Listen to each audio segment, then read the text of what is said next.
Sa patuloy na pagpapaigting ng kampanya ng pulisya laban sa terorismo, isang membro ng Communist Terrorist Group ang kusang nagbalik loob sa pamahalaan sa bayan ng Kataingan, Masbate. Yan ang tinutukan ni Police Corporal Doxy Charis Casasos.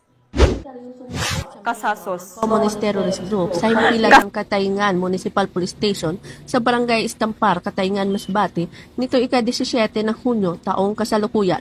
Ang sumukong sospek ay kinilala isang 32 anyos na lalaki, may asawa, isang magsasaka at residente ng Barangay Gindawahan, POV Corpus, Masbate. Ang individual ay kinilala bilang isang medical staff member ng SRC-4 BRPC sa ilalim ni Dindo Monsanto aka Buddy Rowie Bokbok, ang dating kalihim ng BRPC. Kasama ng sumuko ay isang unit ng caliber 38 revolver na may defaced serial number at 3 live rounds ammunition. Sa kasalukuyang, ang sospek ay nasa kustodiya na ng Kataingan Municipal Police Station para sa tamang dokumentasyon at disposisyon.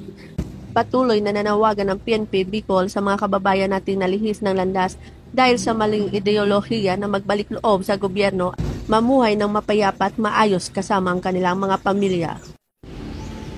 Mula dito sa Legazpi City, Albay, ako po ang inyong PNN correspondent, Police Corporal Doxy Charis Casasos, alagad ng batas na nagtaguyod ng balita pulis.